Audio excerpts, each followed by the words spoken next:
ಈಗ ಸ್ವಲ್ಪ ಅಪಾಲಜೈಸ್ ಮಾಡ್ತೀವಿ ಫಸ್ಟೇ. ನಂದು ಅಷ್ಟು ಫಾರ್ಮಲ್ ಒಫಿಷಿಯಲ್ ಕನ್ನಡ ಅಷ್ಟು ಬರಂಗಿಲ್ಲ, ಅಷ್ಟು ಕಮ್ಯುನಿಕೇಟ್ ಮಾಡ್ತೀವಿ ನಿಮ್ಗೆ. ಈಗ ನಾವು ಕೇರಳದವ್ರು, ನಿಮ್ಗೆ ಗೊತ್ತಾಗಿರ್ಬೋದು. ಈಗ ನಂದು ಊರು ಕೇರಳ ಅಂತ. ನಂದು UG ಕಣ್ಣೂರ್ ಮೆಡಿಕಲ್ ಕಾಲೇಜಲ್ಲಿ ಐತಿ, ಕೇರಳದಲ್ಲಿ. ಆಮೇಲೆ PG ಮಾಡಕ್ಕೆ ನಾವು ಇಲ್ಲಿ ಹುಬ್ಳಿಗೆ ಬಂದಿದ್ದೀವಿ. ಕಿಮ್ಸ್ ಹುಬ್ಳಿಯಲ್ಲಿ ನಾವು PG ಮಾಡಿದೀವಿ, MD ಸೈಕ್ಯಾಟ್ರಿ. ಅಲ್ಲಿನೇ ನಮ್ಗೆ ಗೊತ್ತೈತಿ ಇಲ್ಲಿ ನಾರ್ತ್ ಕರ್ನಾಟಕ ರೀಜನ್ ಅಲ್ಲಿ ಬಹಳಷ್ಟು ಮೆಂಟಲ್ ಹೆಲ್ತ್ ಬರ್ಡನ್ ಐತಿ ಅಂತ. ಬಹಳಷ್ಟು ಮಂದಿ ಇಲ್ಲಿ ಬಾಗಲಕೋಟ, ಇಲ್ಲಿ ನಾರ್ತ್ ಕರ್ನಾಟಕ ರೀಜನ್ ಬಿಜಾಪುರದೆಲ್ಲ ಬರ್ತಿದ್ದೀವಿ. ಅವಾಗ ನಾವು ಅಲ್ಲಿವರೆಗೆ ಟ್ರೀಟ್ ಎಲ್ಲ ಮಾಡ್ತೀವಿ. ಅವಾಗ ನಮ್ಗೆ ಸ್ವಲ್ಪ ಐಡಿಯಾ ಇತ್ತು ಇಲ್ಲಿ ಒಂದು ಸ್ವಲ್ಪ ಒಂದು ದವಾಖಾನೆ ಮಾಡ್ಬೇಕಂತ. ಅವಾಗ್ಲೇ ನಾವು ಇಲ್ಲಿ ಬಾಗಲಕೋಟಲ್ಲಿ ಫಸ್ಟ್ ನಮ್ದು ನ್ಯೂರೋ ಸೈಕ್ಯಾಟ್ರಿ ಹಾಸ್ಪಿಟಲ್ ಮತ್ತು ಡಿ-ಅಡಿಕ್ಷನ್ ಸೆಂಟರ್ ಓಪನ್ ಮಾಡಿವಿ. ಅದು ಈಗ 1 year ಆಗೈತಿ ಇಲ್ಲಿ ಚಾಲು ಮಾಡಿ. ಈಗ ಸಕ್ಸಸ್ಫುಲ್ ಆಗಿ ನಾವು ರನ್ ಮಾಡ್ತೀವಿ. ಹೆಂಗೈತೆ ಅಂತ ನಮ್ಗೆ ಈಗ ಸ್ಟ್ಯಾಟಿಸ್ಟಿಕಲಿ ಹೇಳ್ಬೇಕಂದ್ರೆ, ಈಗ ಸ್ವಲ್ಪ ಸೈಕ್ಯಾಟ್ರಿಕ್ ಇಲ್ನೆಸ್ ಇದೆ ಇನ್ಸಿಡೆನ್ಸ್ ಅಂತ ಅಂತಾರೆ. ಅದು ಸ್ವಲ್ಪ 10% ಅಂತ ಬರ್ತೀವಿ. 10% ಅಂದ್ರೆ ನಾವಿಲ್ಲಿ ಸ್ವಲ್ಪ 20 ಮಂದಿ ಇದ್ರಂದ್ರೆ 2 ಪೀಪಲ್ಗೆ ಈಗ 1 year ಅಲ್ಲಿ ಏನಾದ್ರೂ ಸೈಕ್ಯಾಟ್ರಿಕ್ ಇಲ್ನೆಸ್ ಡಯಾಗ್ನೋಸ್ ಮಾಡ್ಬೋದು ಅಂತ. ಅಷ್ಟೈತಿ ನಮ್ದು ಮೆಂಟಲ್ ಹೆಲ್ತ್ ಇದು ಬರ್ಡನ್.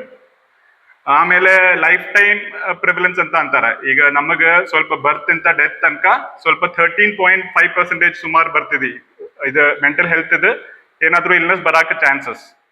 ಆಮೇಲೆ ಸೂಸೈಡ್ ಬಗ್ಗೆ ಹೇಳ್ಬೇಕಂದ್ರೆ 1 year ಅಲ್ಲಿ ಈಗ ಪೂರ್ತಿ ಜಗದಲ್ಲಿ ವರ್ಲ್ಡ್ ವೈಡ್ ಸ್ವಲ್ಪ 8 to 10 lakhs ಮಂದಿ ಈಗ ಸೂಸೈಡ್ ಅಂತ ತೀರ್ಕೋತಾರೆ.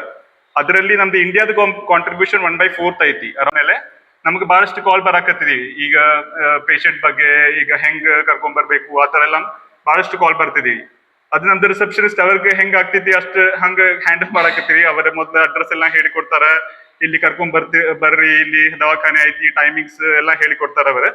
ಹಂಗಿದ್ರು ಏನಾಗ್ತಿತ್ತು ಅಂದ್ರೆ ಈಗ ಆಮೇಲೆ ಫಾಲೋ ಅಪ್ ಆಗಂಗಿಲ್ಲ ಅವ್ರಿಗೆ. ಅದು ಸ್ವಲ್ಪ ಸಾಲ್ವ್ ಮಾಡಕ್ಕೆ ಈಗ ನಾವೇ ಅದು ಕಾಲ್ ರಿಸೀವ್ ಮಾಡಕ್ಕೆ ಚಾಲು ಮಾಡಿವಿ. ನಾವು ಸೈಕ್ಯಾಟ್ರಿಸ್ಟ್ ಅದು ಕಾಲ್ ರಿಸೀವ್ ಮಾಡ್ತೀವಿ. ನಮ್ಮ ಕಡೆಯಿಂದ ಹೆಂಗ್ ಆಗ್ತೈತಿ ಅವ್ರಿಗೆ ಗೈಡ್ ಮಾಡ್ತೀವಿ, ಅದ್ರದ್ದು ಇಲ್ನೆಸ್ ಬಗ್ಗೆ ಸ್ವಲ್ಪ ಮಾಹಿತಿ ಕೊಡ್ತೀವಿ. ಆ ತರ ಎಲ್ಲ ಮಾಡಿದೀವಿ. ಈ ತರ ಸ್ವಲ್ಪ ಅವಾಗ ನಮ್ಗೆ ಗೊತ್ತೈತಿ ಇದು ಸ್ವಲ್ಪ ಹ್ಯಾಂಡಲ್ ಮಾಡಕ್ಕೆ ಟೆಲಿ ಕನ್ಸಲ್ಟೇಷನ್ ಬೇಕಾಗಿತ್ತು ಅಂತ. ಅವ್ರಿಗೆ ಡಿಸ್ಟೆನ್ಸ್ ಪ್ರಾಬ್ಲಮ್ ಐತಿ, ಅಲ್ಲಿಂದ ಇಲ್ಲಿಗೆ ಕರ್ಕೊಂಡ್ ಬರೋದೆಲ್ಲ ಬಹಳ ಪ್ರಾಬ್ಲಮ್ ಇರ್ತೈತಿ ಅವ್ರಿಗೆ. ಅವಾಗ ನಾವು ಈಗ ನಮ್ ಕಡೆಯಿಂದ ಬಹಳಷ್ಟು ಪ್ರಾಬ್ಲಮ್ಸ್ ನಾವು ಸಾಲ್ವ್ ಮಾಡಕ್ ಬರ್ತೈತಿ. ಈಗ ಸ್ವಲ್ಪ ನಾವು ಕೇಳ್ಕೊಂಡ್ರೇನೆ ಬಹಳಷ್ಟು ಸಾಲ್ವ್ ಆಗ್ತೈತಿ.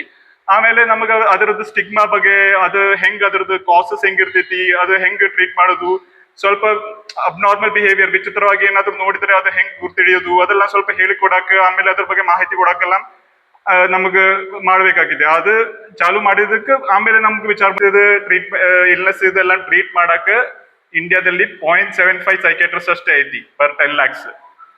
WHO ರೆಕಮೆಂಡ್ ಮಾಡೋದು 3 per 10 lakhs ಐತಿ. ಅಲ್ಲಿ ನಮ್ದಂದ್ರು 0.75 ಅಷ್ಟೇ ಐತಿ.